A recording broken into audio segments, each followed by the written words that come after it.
Hey everyone, my name is Keturah Orji and I graduated from Mount Olive High School in 2014.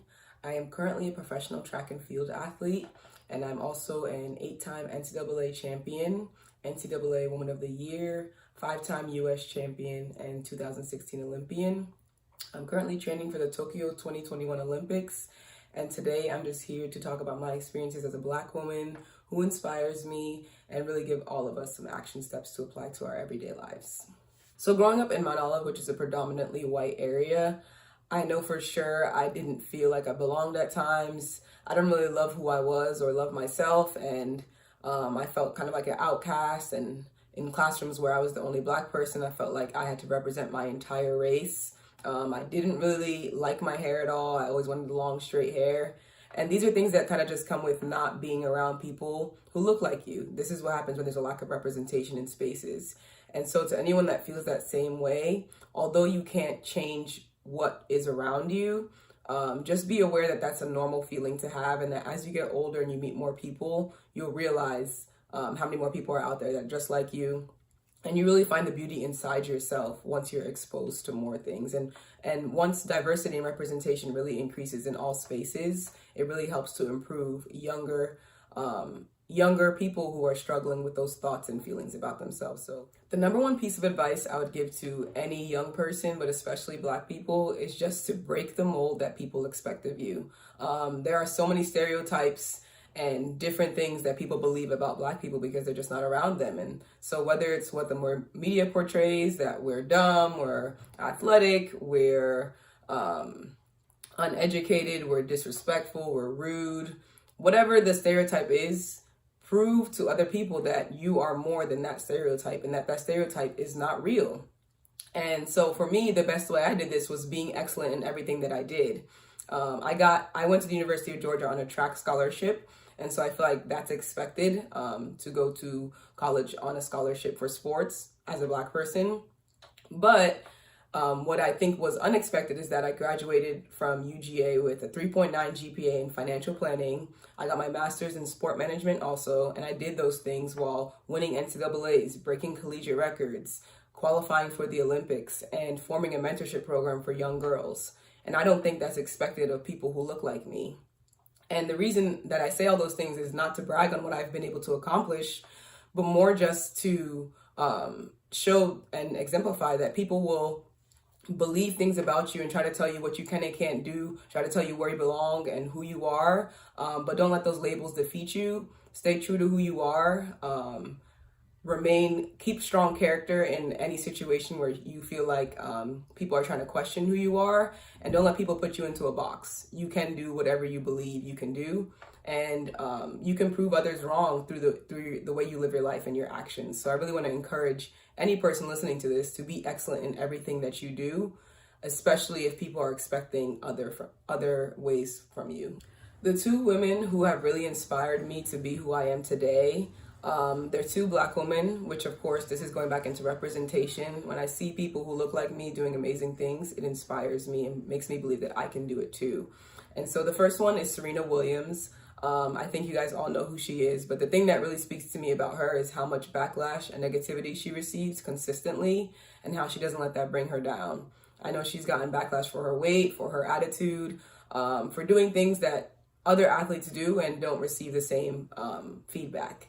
And so she inspires me because I think she thrives to be excellent in everything that she does, and she expects herself to win at all times and doesn't ever lower the bar for herself. And so she's inspired me mostly because she has maintained her character while receiving so much negativity from fans, media, and whoever else. The second Black woman that really inspires me is Michelle Obama.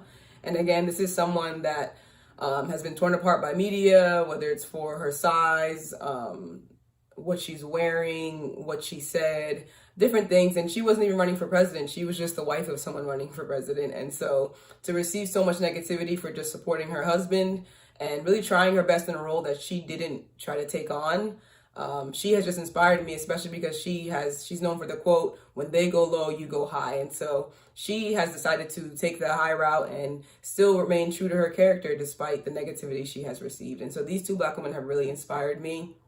And I think it's just, again, a testament to character. No matter what other people are saying about you, no matter what other people believe about you, again, stay true to who you are and really believe in the things that you're doing and remain excellent in everything that you do.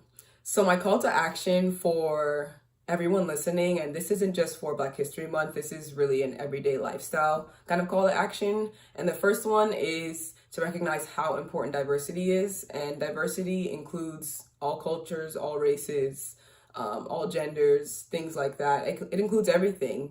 And it's important to be intentional about diversity. It's not going to happen accidentally. It has to be intentional. And so when you look around at your friends, your coworkers, the shows you watch, is it all made of people that look just like you and have the same experiences as you? Or are you watching and becoming friends with and talking to people who don't have the same story as you and don't live the same lives as you?